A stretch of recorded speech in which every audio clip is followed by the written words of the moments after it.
Pluralidad, libertad y respeto. Estás escuchando Contigo, solo por RCR 750.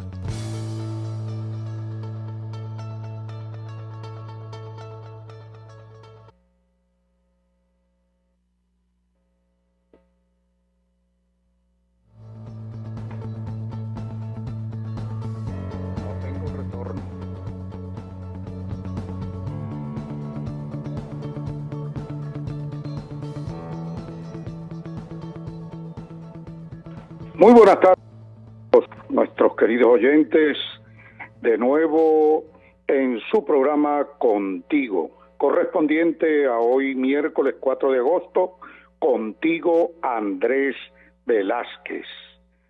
Desde ya nuestro agradecimiento a todos los que nos escuchan, nuestro fraternal saludo como toda la semana a quienes están en sintonía y a todos aquellos que nos ven a través de la señal de rcr750.com por YouTube y por @rcr750, porque esta es la radio que se ve. Igualmente, como siempre, agradecemos a Jaime Nestares en la dirección general de la estación, a Wilixa Arcaya en la gerencia de producción, hoy en la producción del programa Catherine Manzano, a quien saludamos cordialmente, y por supuesto a nuestro gran amigo José Gregorio González en los controles del sonido, el hombre que hace posible esta conexión. Bueno, de nuevo en su programa, con algunos problemitas técnicos para el enlace, pero aquí estamos de nuevo en contacto con todos ustedes en su programa de los miércoles, Contigo Andrés Velázquez. Comienzo con una nota de duelo, creo que bien merecido este comentario, nuestros honores, nuestro reconocimiento a su familia, a sus amigos, a todos los que le conocimos tan de cerca en esta lucha por la democracia y por la libertad en Venezuela, por el fallecimiento de nuestro gran amigo José Dacre, mejor conocido como Maraco. Era el hombre del camión del sonido, ¿se recuerdan?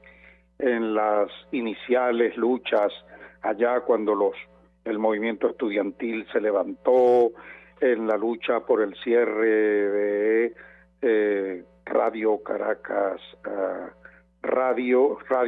Televisión, y bueno, y en todos los eventos que a partir de ese momento se desarrollaron y teniendo como protagonistas al movimiento estudiantil venezolano. Y al lado de ese movimiento estudiantil estaba nuestro buen amigo Maraco, el hombre del camión del sonido.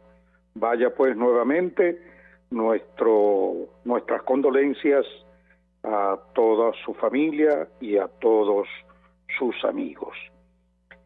Igualmente hoy tenemos que inicio el programa comentando igualmente el tema de la represión, los presos políticos. Y en este sentido tengo que destacar un nuevo preso político en Venezuela.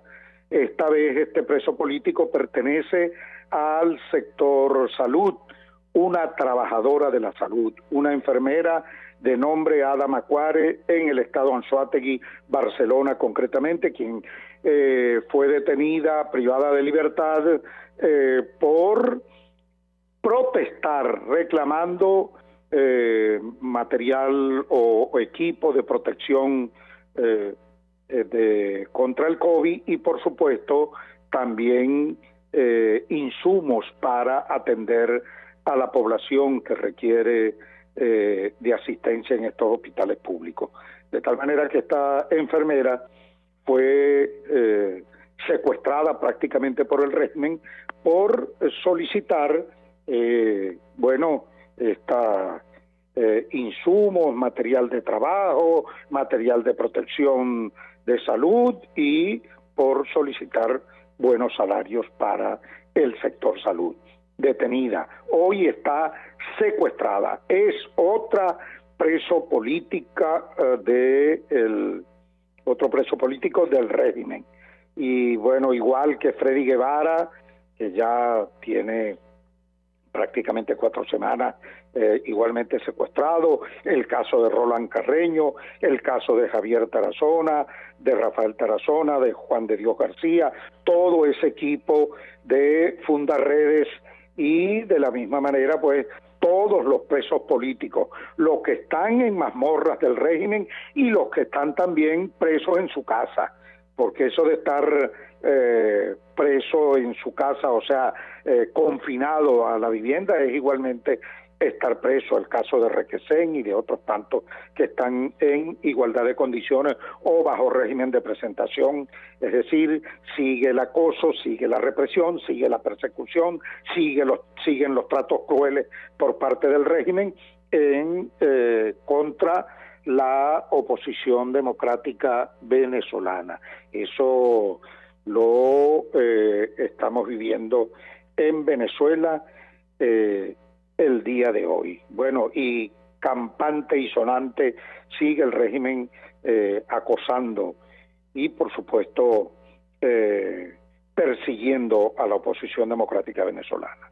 Esa es parte de con lo que tenemos que lidiar en esta Venezuela de hoy bajo este régimen. Los quienes ya fueron quienes ya lograron la primera dosis o fueron vacunados la primera vez con la vacuna Sputnik, la vacuna rusa, siguen esperando también por la segunda dosis. No sé cómo habrá ido en otros estados, pero les puedo dar un parte o una información concreta, precisa, del estado Bolívar. En el estado Bolívar, bueno, los que fueron vacunados por primera vez y les correspondía su segunda dosis, sencillamente esta segunda dosis no aparece. Y no hay quien informe, no hay quien dé la cara.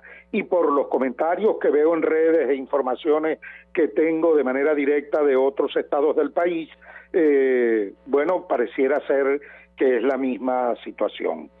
Y no hay quien dé la cara. Maduro nada dice. El Ministerio de Salud nada dice. Quienes están supuestamente responsables de esta situación del COVID nada dicen. Claro, poco les importa la suerte del resto de los venezolanos, porque sencillamente Maduro y su gente, los suyos, sus más cercanos, su familia, comenzando por su familia, todos fueron vacunados de manera completa. El resto, bueno, ni siquiera una explicación para cuándo efectivamente corresponderá le corresponderá aplicar la segunda vacuna. Es una situación verdaderamente delicada y grave lo que ocurre con el tema del COVID, porque, bueno, se sigue, eso indica sencillamente que no tenemos un plan de vacunación efectivo, masivo, se viene haciendo por retazos, por pedacitos, esto permite que incluso haya mercado negro de la vacuna, bueno, en fin, tanto deterioro en el sector salud que hoy día no se puede hablar de un plan de vacunación masivo, científico, ordenado, como debe ser, sino bueno, como vaya saliendo, pues, y como vaya llegando la vacuna de a retazos. Así es como vamos en el caso concreto de nuestro país en relación a este tema del COVID. Mientras tanto, siguen falleciendo venezolanos, mientras tanto sigue creciendo exponencialmente el contagio, ahora supuestamente con el tema el Delta, que es otra de las variables o variantes del COVID-19. Concluyo esta primera parte del programa con los comentarios señalando que fue detenido en los Estados Unidos un empresario venezolano de nombre Norman Wakil. Bueno, y lo que tiene esto detrás es un verdadero rollo. Lo detienen por haber distribuido comisiones, cosas, con narcotraficantes, relacionado con narcotraficantes. Es un hombre que le vendía, un comerciante, entre comillas, que le vendía carne a Venezuela, al régimen de Maduro. Se dice que es familia del general Carlos Osorio, este general que ha estado también ligado al tema de los alimentos y sobre el cual recaen varias acusaciones de todo tipo por supuestos eventos de corrupción, y que lo han sacado y lo vuelven a traer, es decir, lo van reciclando de tiempo en tiempo, y resulta pues que según se dice, este comerciante Norman Wakil es familia del general Carlos Osorio, tiene algún tipo de relación con este general acusado de corrupción, y que el régimen lo tiene allí como una especie de comodín, que lo colocan un día en una cosa, otro día en otra. Bueno, concluimos esta primera parte del programa con estos comentarios acostumbrados en su programa Contigo, Andrés Velázquez, correspondiente a hoy miércoles 4 de agosto. Vamos a nuestro primer corte y ya venimos con nuestro invitado para la conversación en la tarde de hoy, el doctor Carlos Blanco.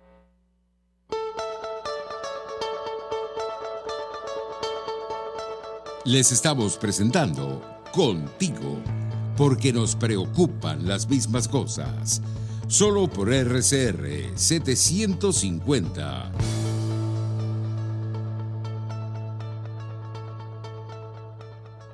Puedes seguirnos en nuestras redes sociales. En Twitter, @RCR750, la radio que se ve. Mis amigos, una empresa comprometida y responsable con su personal es una empresa segura, y Produzca es la compañía pionera en Venezuela que ofrece la mayor cantidad de equipos de comprobada calidad para garantizar la seguridad integral de toda la nómina industrial de cualquier empresa. El catálogo de Produzca es inmenso, todo tipo de guantes, cascos, accesorios y productos varios de protección para tu personal.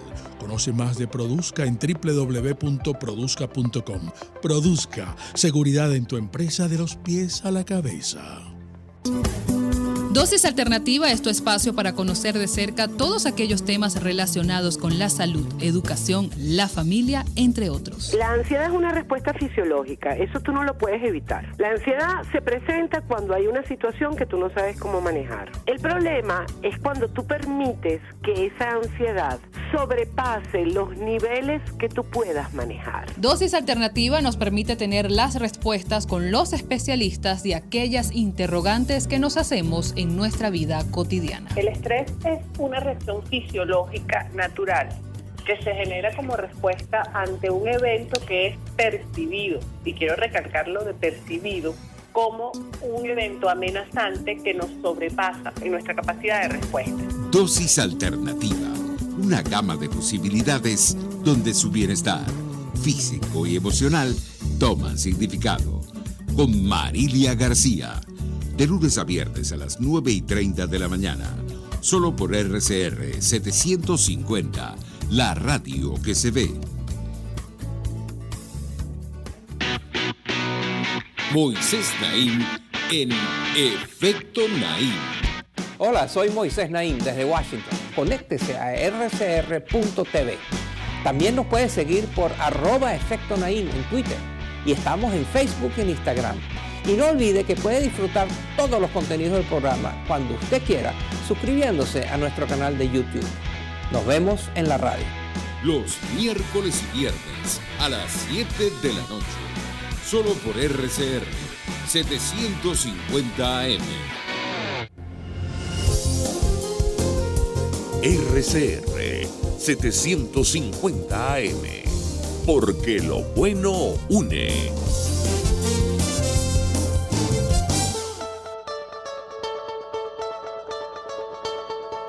Les estamos presentando Contigo, el espacio donde tú y tus dirigentes se escuchan, solo por RCR 750. Continuamos en su programa Contigo, Andrés Velázquez, correspondiente hoy miércoles 4 de agosto, Contigo, Andrés Velázquez.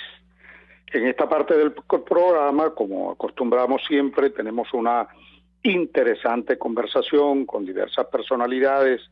Esta vez me permito dar con todo gusto, además lo conozco, es mi amigo, quiero dar la bienvenida al doctor Carlos Blanco, un político venezolano, doctor en economía, consultor internacional, es también profesor de la Universidad de Harvard y ha dedicado buena parte de su vida al servicio público, a la lucha por la democracia. En Venezuela es columnista del diario El Nacional y es uno de esos luchadores comprometidos con la democracia y la libertad del país. De donde quiera que esté, por supuesto, siempre pendiente, haciéndole seguimiento a la situación nacional, al avance de la lucha política en el país, al avance, los retrocesos, bueno, y siempre aportando ideas en función de restablecer la Constitución, la institucionalidad y la democracia en el país. Yo quiero agradecer de verdad, personalmente y en el nombre de Radio Caracas Radio, la oportunidad que tenemos de este contacto con el doctor Carlos Blanco, a quien de inmediato le doy la palabra para su saludo a toda nuestra audiencia. Gracias, doctor Carlos Blanco, bienvenido. Muchas gracias, Andrés, por la invitación a tu programa. Es una oportunidad extraordinaria de estar con tu audiencia, de estar contigo, recordar que hemos librado luchas juntos desde hace muchísimos años, varias décadas ya. Una pequeña corrección, yo no soy profesor de Harvard, fui afiliado a 2 centros de esa universidad, fui profesor de Boston University y profesor, por supuesto, de mi querida Universidad Central, hoy tan deteriorada por los efectos del desprecio a la educación en general y a la educación superior en particular por parte del régimen. Estoy, digamos, muy contento. Esta mañana conversaba con un amigo común, el gobernador Salas Romer, sobre aquella época en la que ustedes por primera vez se constituyeron en gobernadores electos en sus respectivos estados. Tú en Bolívar, Enrique Salas Romer en Carabobo, Carlos Tablante en Aragua y tantos otros. Por cierto, Carlos, tú estuviste comprometido, ligado a todo ese proceso de la descentralización en la COPRE, ¿verdad? Sí, claro. Exacto. Que no lo tenía. Yo era presidente de la COPRE cuando se dio el proceso de descentralización en Venezuela, cuando impulsamos la ley de elección y remoción de gobernadores que se hizo. La primera aprobación se hizo a finales de 1988, antes de la elección presidencial de ese año, donde resultó electo el presidente Pérez. Pero en agosto de ese año, los que eran candidatos fundamentales en esa jornada electoral, pues acordaron en el seno de la COPRE impulsar la ley de descentralización que se aprobó entonces en ese mes y luego se reformó una vez que el presidente Pérez asumió el poder el 2 de febrero de 1989, se hizo una modificación a esa ley y ese mismo año, en diciembre de 1989, por primera vez en la historia de Venezuela se eligieron popularmente los gobernadores y se creó la figura del alcalde, que también fueron... Sí, por cierto, pienso que tengo este criterio, además por experiencia propia, Carlos. Creo que ese, en mi opinión, de todo ese tiempo ha sido el paso democrático más profundo y más importante que se dio en Venezuela en esos últimos tiempos. El proceso de descentralización hoy no solamente detenido, sino no es que está detenido en el tiempo, revertido prácticamente, absolutamente, cuando se desconocen las competencias que tiene un gobernador, que se ha venido retrocediendo en eso. Hoy día es cuando más se puede valorar la importancia, lo extraordinario, el paso tan profundo desde el punto de vista democrático que se dio con esa iniciativa que ustedes llevaron adelante. Así lo creo. El doctor Ramón Velázquez, y esto yo lo repito porque se lo escuché de viva voz, sostiene que la descentralización fue la transformación más importante del siglo XX venezolano, porque esa fue una transformación que había costado, es decir, el avance de las regiones, de los estados, había costado muchas luchas, muchas guerras, muchos enfrentamientos en la historia republicana de Venezuela. Y realmente se logró esta transformación de una manera pacífica, y una de las cosas más importantes que infortunadamente creo que la mayoría de los venezolanos de hoy no la recuerdan porque son muy jóvenes, la mayoría tiene menos edad de lo que ese proceso, del origen de ese proceso tiene, significó la transformación profunda de los estados. Los estados, sí, señor. Los gobernadores no tenían que rendirle cuentas a una dirección nacional en Caracas porque eran designados por el presidente, como había ocurrido hasta entonces, sino que tenían que ocuparse de su gente, de sus electores, de los proyectos en el país, en el territorio del Estado. Y yo pienso que los gobernadores abrieron la frontera de las inversiones, de los proyectos, revitalizaron cosas que estaban bajo el poder central absolutamente oxidadas, descuidadas. La verdad es que fue una época muy hermosa de Venezuela, sí. Aún con todo el conflicto político de ese tiempo, ver a los gobernadores, incluso que pertenecían a un partido distinto al partido del presidente, como era tu caso, que sí, señor, colaboraban entre sí para los fines superiores del Estado. Sí, bueno, y en el caso mío yo tenía aquí de presidente, ministro presidente de la Corporación Venezolana de Guayana al doctor Leopoldo, al ingeniero Leopoldo Sucre Figarela, que además era apodado, tú sabes, lo llamaban el zar porque era el jefe absoluto de Guayana para ese momento, y sin embargo yo hoy puedo decir que la manera en que acoplamos nuestra responsabilidad y nuestro trabajo por el Estado Bolívar resultó siendo un trabajo, yo diría, el más inolvidable en relación a obras, a servicios públicos que pudimos hacer aquí en Guayana, cooperando entre un determinado poder, el poder central, el poder regional, el poder municipal. Lo cierto es que fue apasionante, es más, apasiona hablar de ese proceso de descentralización. Y volveremos, sí. Eso volverá, porque ese es el destino de Venezuela, la descentralización. Sí. Bueno, Carlos, y fíjate tú, bueno, la lucha es por eso, por lo que acabas de decir, rescatar la democracia a fondo, y ese debe ser uno de los objetivos. Escribías recientemente por allí leí un artículo tuyo relacionado con el tema de las elecciones regionales. Yo quiero comenzar por allí tocando la actualidad nuestra en materia de elecciones regionales, dado que ya el régimen con su CNE anuncia que a partir del 9 y hasta el 27, algo así, estarán haciendo inscripción de candidatos. Bueno, y vemos organizaciones políticas preparando sus maquetas electorales, sus acuerdos, otros haciendo primaria, otros han anunciado, como es el caso del partido en el que milito, la Causa R, que hemos anunciado que no vamos a participar de ese proceso electoral, y yo te leí con interés uno de tus últimos artículos relacionado con este tema.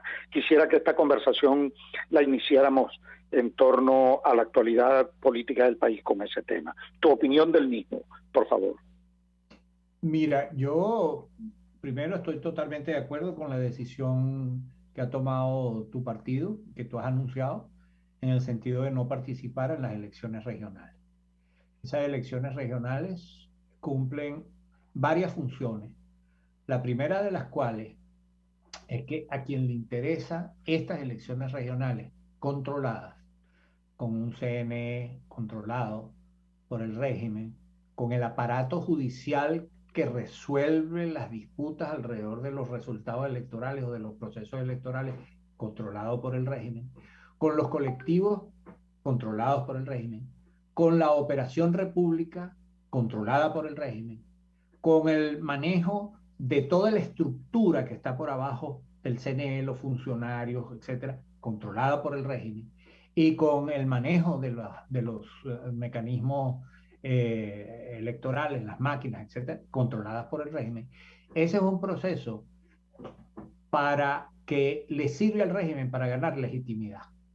Es decir, este es un régimen, el de Maduro, encabezado por Maduro, que ha sido desconocido internacionalmente por un número importantísimo de países, especialmente a partir de 2019, con ocasión de ese momento en el cual Guaidó asumió el interinato. Es un momento pues, que infortunadamente pasó y que solo podemos considerar en otro momento, pero ese régimen perdió totalmente legitimidad nacional e internacional.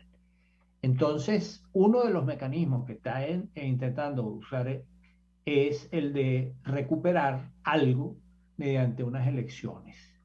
Y esas elecciones que el régimen aspira que estén respaldadas por la Unión Europea, por factores de la oposición venezolana y por algunos otros sectores institucionales del país, darían ese resultado para satisfacer una necesidad política de los que hoy controlan Miraflores. Yo creo que ese es un aspecto. En segundo lugar, estas elecciones le sirven al Partido Socialista Unido de Venezuela para resolver sus contradicciones. No hay que pensar que el PSV es un partido que está allí estancado, solamente enchufado con la maquinaria presupuestaria. Eso es verdad, pero también es verdad que tienen una capacidad de adaptación que han demostrado a lo largo de años. Tienen 22 años en el poder y usan las elecciones para sacar algunos cuadros, como el caso de Arias Cárdenas y de otros, de Elías Agua, y para reciclar algunos otros dirigentes. Además, se han conseguido con que estas elecciones son una forma de incorporar al sistema de dominación controlado por el régimen a un sector de la oposición. No me refiero solamente a los que pueden recibir dádivas y beneficios y dinero y recursos, sino a gente que le compra la narrativa según la cual fuera de Maduro no hay nada. Ya él está allí, se quedó para siempre, o por lo menos para muchos años, es el que responde el teléfono en Miraflores, y si nosotros somos realistas, tenemos que hablar con quien responde el teléfono en Miraflores y estar, digamos, en planos de entendimientos con él. Creo que es una visión derrotista, es una visión equivocada y que puede conducir a tener unas gobernaciones, pero unas gobernaciones que, como a diferencia de cómo comenzamos nuestra conversación hoy, de aquellas gobernaciones de los años 90, digamos, de entusiasmo, de participación, donde los gobernadores tenían autonomía y hacían lo que dentro de la ley querían hacer. Bueno, eso se acabó totalmente bajo el régimen chavista, y lo que quedan ahí son unos cascarones que, cuando no le conviene demasiado al régimen, le ponen el protector, y si no es el protector, porque ya no lo necesitan, por cierto, hay que decir que no lo necesitan porque tienen las REDIS, las SODIS y las ADIS, que son instrumentos de poder militar que están impuestos en las regiones, en los estados y en los municipios. Bueno, y ahora en expectativa el estado comunal, pues. Claro, que por cierto es el instrumento el instrumento para ponerle la puntilla a la descentralización.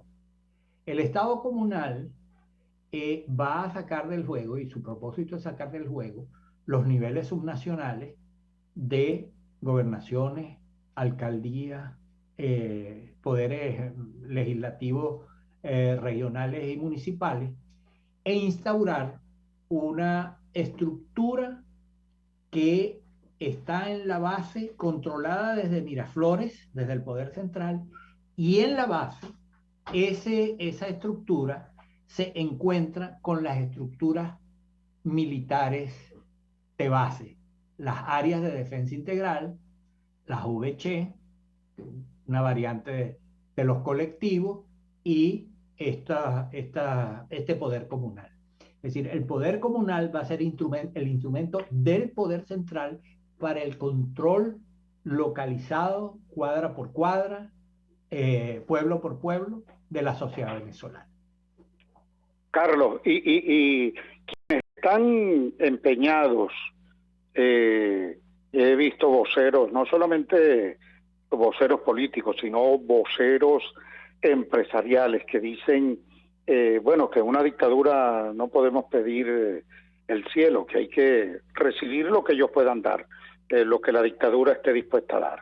Y otros justifican también esto de la participación en este fraudulento proceso, fraudulento y ineficaz, yo diría que inútil proceso electoral del 21 de noviembre de este año, diciendo que hay que participar para salvar el voto, para rescatar el voto y para recuperar espacios y acumular fuerza. ¿Tú qué opinión tienes de esta tesis que algunos sostienen para justificar su participación? Hay algunos que se plantean y dicen, bueno, ¿quién responde el teléfono en Miraflores? Maduro. Eso es verdad. Y como Maduro responde el teléfono en Miraflores, entonces hay que convivir con él. Y convivir con él significa, desde el punto de vista de esa posición, bueno, vamos a transarnos. ¿Y qué significa transarnos? Aceptar que tiene legitimidad como presidente. Significa que sus elecciones son válidas. Significa que, digamos, todo vamos a hacerlo, pero dentro del orden controlado por Maduro. Hay un sector de la sociedad que se plantea, a diferencia de eso, que el problema central de Venezuela es el rescate de la libertad y de la democracia. Si tú te sientas con Maduro en función de rescatar la libertad y la democracia, cero objeciones. Pero para que eso sea así, tú tienes que tener una fuerza que obligue a Maduro a aceptar tus planteamientos.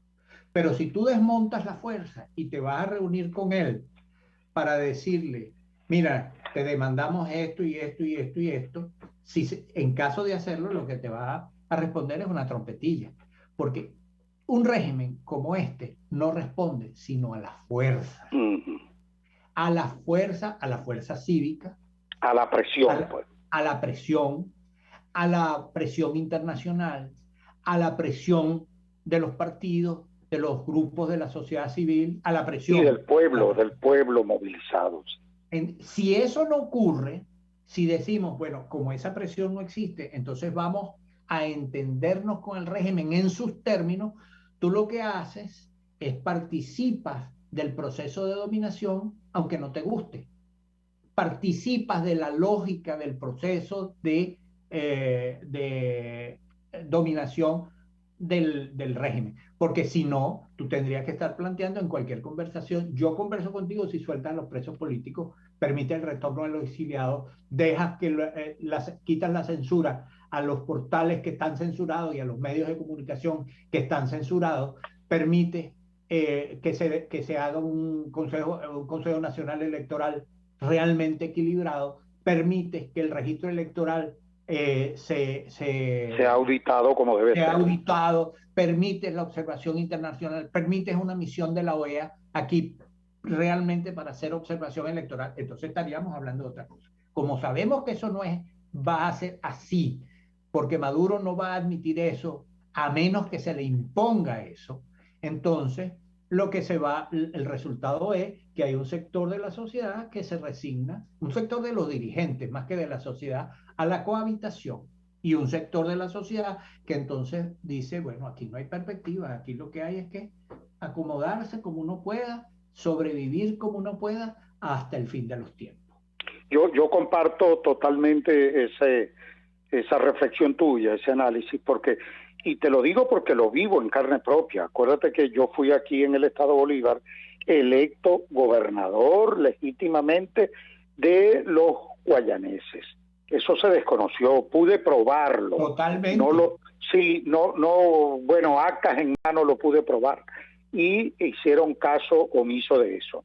Mal podría yo, en peores condiciones incluso que las que tenía anteriormente, venir a pedir sencillamente un voto olvidándome de lo que ocurrió anteriormente, sin exigir condiciones o garantías que permitan que efectivamente pueda el voto elegir, porque como he venido diciendo y visto el comportamiento del régimen con las otras gobernaciones, lo que ocurrió en el Zulia, a los que fueron a arrodillarse allá ante la ilegítima ANC, bueno, sencillamente en dictadura tú votas pero no eliges, y eso, entendiendo de acuerdo a tu reflexión, es exactamente el planteamiento que tiene completa validez hoy. Así es, porque lo que te exigirían a ti, si tú participas en estas elecciones y ganas, como ganaste en las anteriores y te las quitaron, es que vayas a reconocer la Asamblea Nacional,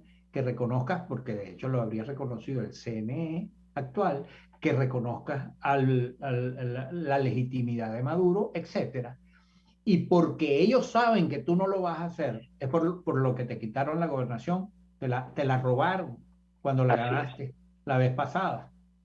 Entonces, yo pienso que está clarísimo que lo que va a hacer el régimen ahora es asignar algunas gobernaciones.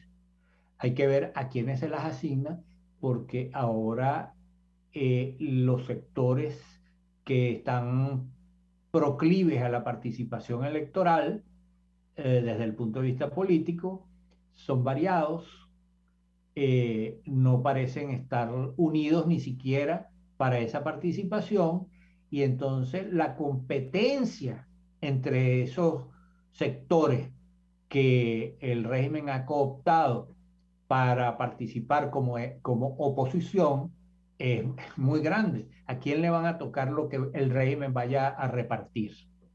Ese es un problema político que se viene ahí. Por otro lado, creo igualmente que las negociaciones de México también están condenadas. Porque... Ajá, sobre eso, iba a preguntarte de eso. ¿Qué opinión tenías de el acuerdo de las negociaciones que se estima según de inicio el 12 o el 13 de este mes el 13 de agosto la Ciudad de México? En México. Mira, el régimen ha logrado tener una oposición. Yo creo que yo escuché con mucha atención la reunión de Maduro, Jorge Rodríguez y Cilia Flores con estos sectores que forman parte de la Comisión de Reconciliación y de Paz de la Asamblea Nacional de Diosdado Cabello. Esa fue una reunión muy interesante, porque allí lo único que les exige Maduro a todos esos que estaban allí reunidos, a quienes les entregaron las tarjetas de varios de los partidos del G4, son dos cosas. Primero, que lo reconozcan. Eso es condición, y lo dijeron estos señores que estaban ahí, representación de la Acción Democrática de Bernabé Gutiérrez, de José Gregorio Correa, el otro de Primero Justicia, el otro de Parra, Brito, etcétera, Bertucci. Sí, esos que llaman alacranes. Sí, a mí no me gusta ese término, por cierto, ni siquiera para describirlo, pero en todo caso, a ese sector digamos, todos dijeron explícitamente, reconocemos que usted es el presidente de la República. Y en segundo lugar, varios de ellos se pronunciaron contra las sanciones que ha impuesto Estados Unidos principalmente y otros países. Y ayer mismo lo volvió a repetir Diosdado en una rueda de prensa del PSV. No sé si la llegaste a ver, pero por allí está rodando. Bueno, entonces, si cumplen esos dos requisitos, no importa, porque incluso algunos de ellos hicieron críticas a algunos aspectos de la política del régimen.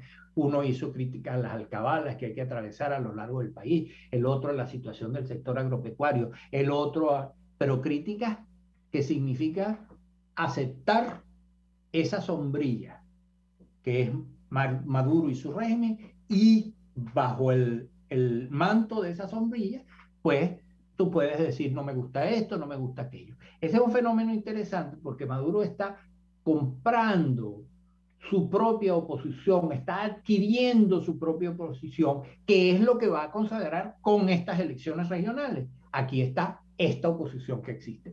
No lo logró con la Asamblea Constituyente, con la Asamblea Nacional del 6 de diciembre, porque esa representación era muy débil.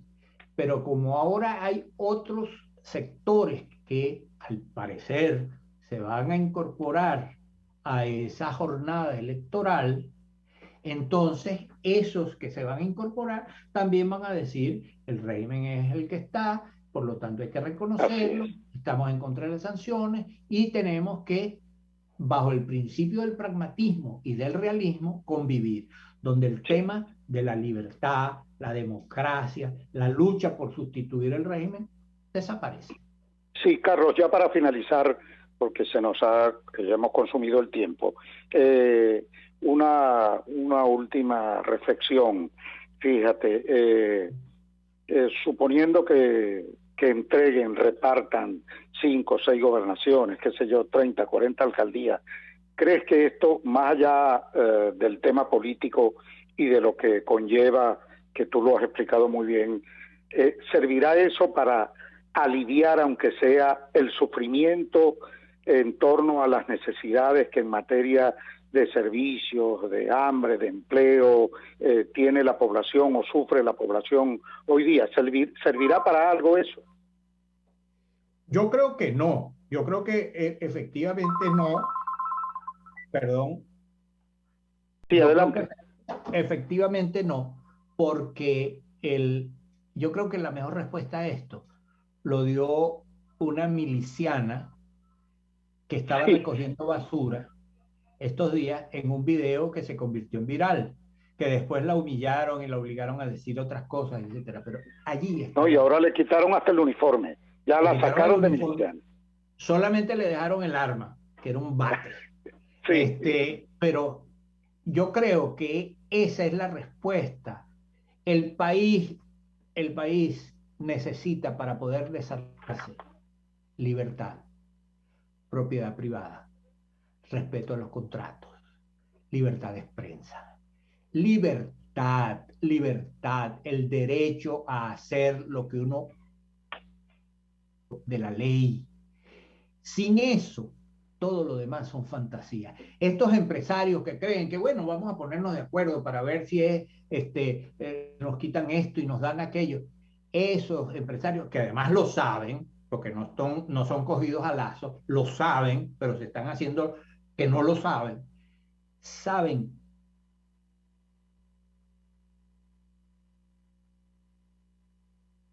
Sí, no te oigo, Carlos. No te oigo. Bueno, ¿no me oyes ahora? Ahora sí. Ajá, estoy diciendo concluyamos que ya consumimos el tiempo.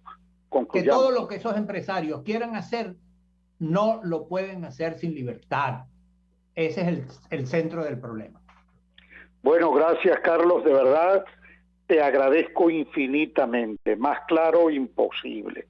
Yo creo que este es un momento de mucha reflexión y mucho debate para nuestro país, y tus opiniones, como siempre, el día de hoy, estoy seguro servirán para que el pueblo venezolano se siga haciendo del mejor criterio y de la mejor decisión, que como siempre digo, el desconocimiento que ha hecho el pueblo de anteriores elecciones se va a repetir, porque no es un tema de abstencionismo, sino de firmeza y de firme oposición política, efectivamente, frente a la dictadura. Bueno, gracias de verdad, y un abrazo como siempre, Carlos, de verdad. Bueno, fue Carlos Blanco, con quien tuvimos el inmenso placer de conversar el día de hoy. Ya prácticamente consumimos nuestro tiempo. Yo voy a concluir, ya no nos da tiempo ni siquiera para un nuevo corte. Yo quiero, en este sentido, sencillamente refrescar algunas de las cosas dichas por el doctor Carlos Blanco de tanto interés. No es hoy votar para defender el voto, en las condiciones en que se llama votar, que es decir, votar o participar como sea en ese proceso electoral, es sencillamente una convivencia con el régimen. Es para convivir, no es para otra cosa, no es para defender el voto, como algunos han pretendido decir, o porque esto se complementa de repente con la negociación, el acuerdo que se va a hacer. Eso no se complementa de ninguna manera, todo lo contrario. La participación, como sea, sencillamente alejada o sin estar amarrada a un cronograma electoral, a condiciones verdaderamente democráticas que respeten efectivamente el voto, donde el voto efectivamente cuente y pueda elegir, es sencillamente una ficción, como he venido señalando. Y no se trata entonces de defensa del voto ni nada por el estilo, o de complementariedad entre una cosa y otra, porque nada más alejado. Participar, repito, en esas condiciones atenta y conspira contra el acuerdo integral de salvación nacional, que lleva contemplado el tema electoral, la participación electoral, pero por supuesto definiendo esas condiciones. Y nadie puede señalar que esa posición que asumen algunos sectores políticos del país y la propia población venezolana en su gran mayoría es una posición de abstencionismo. No es abstencionismo, porque no se trata de no querer votar, sino de no complacer participar en un proceso electoral en las condiciones que el régimen quiere establecer, es decir, ningún tipo de garantía para poder elegir de verdad. Y repito, no me cansaré de decirlo, lo digo con la autoridad moral necesaria, porque sencillamente he sido víctima directa de eso aquí en el Estado Bolívar. Bueno, hemos llegado al final del programa.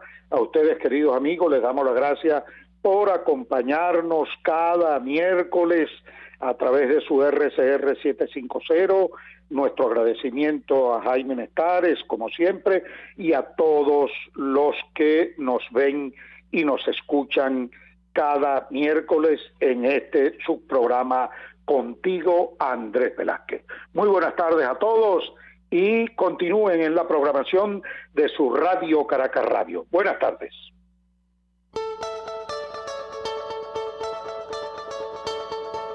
RCR presentó Contigo, donde la pluralidad de pensamiento confluye. Solo por RCR 750.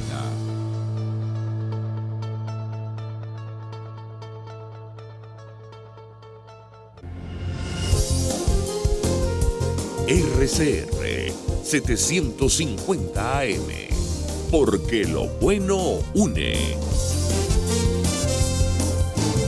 Sintonícenos a través de Periscope, @RCR7